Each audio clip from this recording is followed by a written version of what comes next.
All right, folks, let's talk about something serious. Civil unrest. It's a term we're hearing more and more these days, and for good reason. The world's a little tense right now, you know? The US Civil Unrest Index?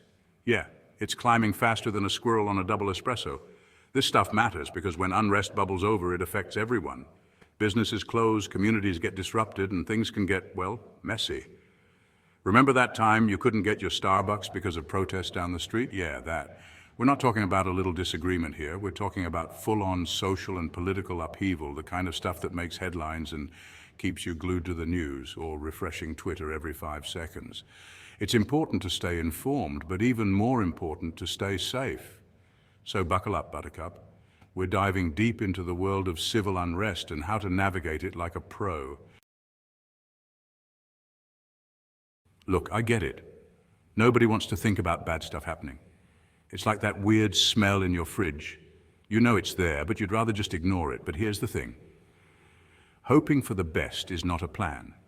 You need an actual, for real plan in case things go sideways. Think of it like a fire drill, but instead of a fire, it's a whole lot of angry people, or maybe just a few really loud ones.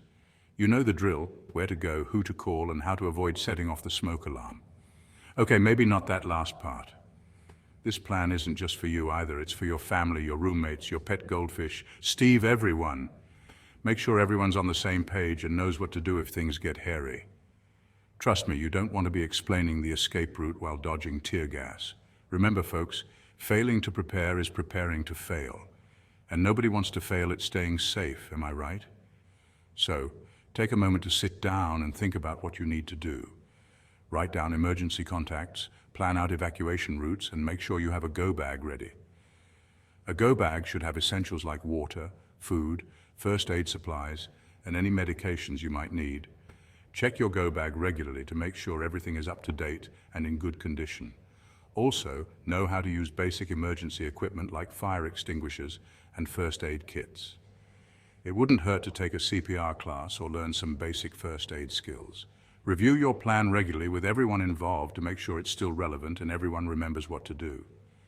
Update your plan as needed, especially if there are changes in your household or new risks to consider.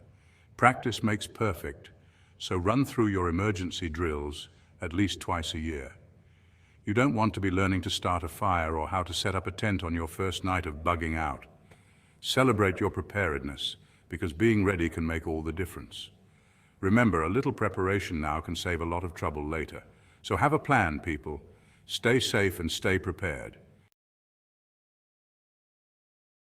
Okay, so how do you know if unrest is brewing? Well, it's not exactly rocket science. You don't need a PhD in social dynamics to see when things are about to go down. Just pay attention to the world around you. News, social media, even that one uncle who always has strong opinions. These are your early warning systems. If you're seeing increased police presence, protests, or even just a lot of heated rhetoric online, it's time to sit up and take notice. And don't just rely on mainstream media. Sometimes the real scoop is happening on the ground, so to speak. Keep an eye on local news, community forums, and social media groups to get a feel for the pulse of your area. Remember, knowledge is power. The more you know about what's happening, the better equipped you'll be to make smart decisions and stay safe. So put on your detective hats, folks, and let's do some sleuthing. Section 4, your Unrest Survival Kit. More than just snacks. Those snacks are good. All right, let's talk supplies. When it comes to preparing for civil unrest, having the right supplies can make all the difference. It's not just about having a stash of food and water. It's about being ready for anything that comes your way. Because when it comes to civil unrest, being prepared is like having the right answer on a game show. It could mean the difference between winning big and going home empty-handed. Imagine the peace of mind you'll have knowing that you and your loved ones are ready for whatever happens. Now, I'm not saying you need to build a bunker in your backyard, though, hey, if you've got the space. But seriously, having a plan and the right supplies can make a huge difference. It's about being smart and planning ahead. But having a few essential items on hand can make a world of difference.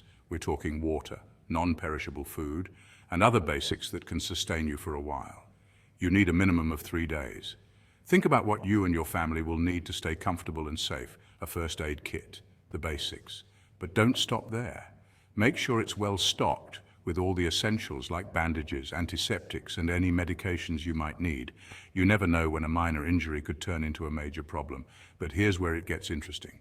Think beyond the obvious. A flashlight? Essential. A battery-powered radio? Lifesaver. These items can keep you informed and safe when the power goes out or communication lines are down. A whistle to signal for help? You bet. It's a small item that can make a big difference in an emergency. It's all about thinking ahead and being prepared for any situation. Remember, it's not just about surviving the unrest, it's about thriving in the face of adversity. Working together with your family and community can make a huge difference. It's about staying positive and helping each other out. Oh, and did I mention snacks? Because snacks are important. They can provide a much-needed morale boost and keep your energy levels up. Plus, they can be a great way to keep kids happy and distracted during stressful times. Chocolate, granola bars, and other treats can make a big difference. It's not just about survival, it's about maintaining some sense of normalcy and comfort. Beef jerky, whatever your jam is, make sure you've got enough to keep those hanger-pangs at bay. It's all about being prepared and thinking ahead. Trust me, a grumpy stomach is the last thing you need in a crisis. So stock up on your favorite snacks and be ready for anything. It's all about being smart, prepared, and staying positive in the face of adversity. Section 5X marks the spot, your meeting point and escape route.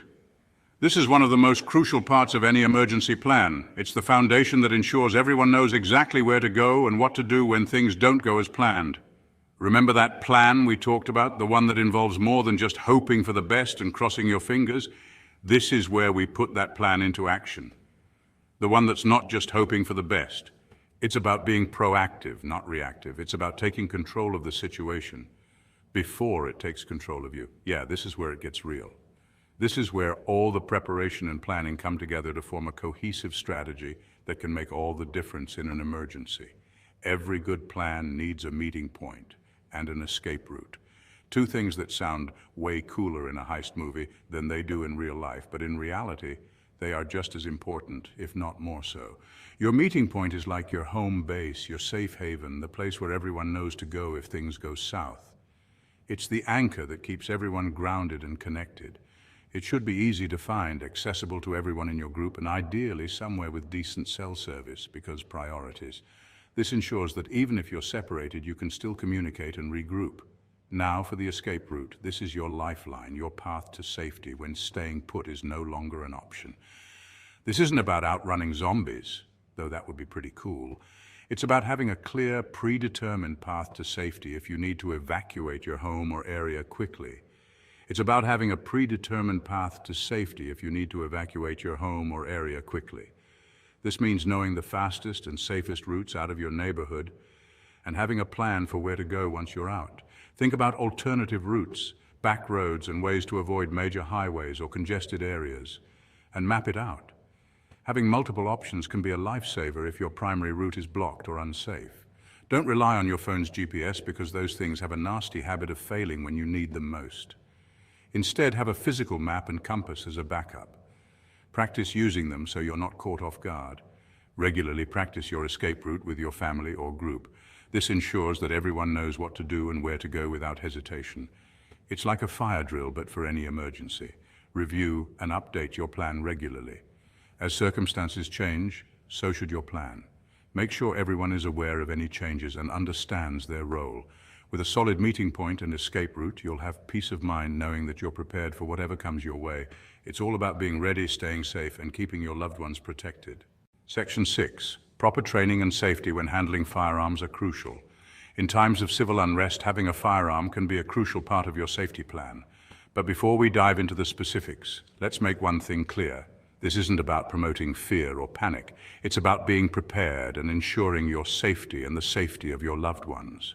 First and foremost, if you decide that owning a firearm is right for you, it's essential to get the proper training. This isn't just a one-time thing, it's ongoing. You need to know how to safely operate and maintain the firearm. This means understanding the mechanics, practicing regularly, and staying updated on best practices. Safety and responsibility should always be your top priorities, always. This includes proper storage. Keep your firearm secured and out of reach of children or unauthorized individuals. Use a gun safe and consider additional safety measures like trigger locks. but make sure it is accessible if you need it in an emergency. Next, situational awareness is key. Know your surroundings and understand the potential threats you might face. This doesn't mean living in fear, but being mindful and prepared. And remember, having a firearm is a serious responsibility. It's not just about having a tool for protection, it's about understanding the weight of that responsibility. Use it only as a last resort when all other options are exhausted. Lastly, stay informed about the laws in your area. Regulations can vary widely, and it's crucial to be compliant with local, state, and federal laws regarding firearm ownership and use. Being armed and prepared is about ensuring your safety and the safety of those you care about. It's about being ready for the unexpected and having the confidence to protect yourself and your family if needed. But always remember, safety and responsibility come first.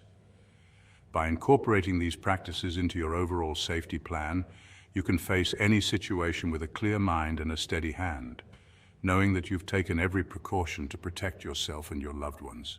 In the final section, let's address two key principles that ties all our preparation together. First is, keep your head down and your powder dry. This age-old advice is as relevant today as it was centuries ago. What does it mean in the context of civil unrest and personal safety? Essentially, it boils down to two critical components, staying low and staying ready. First, keep your head down means avoiding unnecessary risks. During times of uncertainty, it's wise to stay out of the spotlight. Avoid drawing attention to yourself and your preparations. This includes being discreet about your supplies and plans. The less others know about your readiness, the better positioned you'll be to respond effectively. Second, keep your powder dry is about maintaining readiness. Just as soldiers kept their gunpowder dry to ensure their weapons were functional, you should ensure all your resources and skills are in top condition. Regularly check your supplies, update your plans, and continue practicing the skills you've learned. Second is stay frosty. Keep your head on a swivel. Always be aware of what is going on around you. By keeping a level head, you can make informed decisions and take appropriate actions when necessary. In summary, keep your head down and your powder dry as a call to be vigilant, prepared, and composed. By following this principle, you can navigate even the most challenging situations with confidence and resilience. Stay frosty is about being aware of your surroundings. Preparation is not about living in fear. It's about empowering yourself to face any situation with clarity and strength. So keep your head down, your powder dry, and stay frosty out there.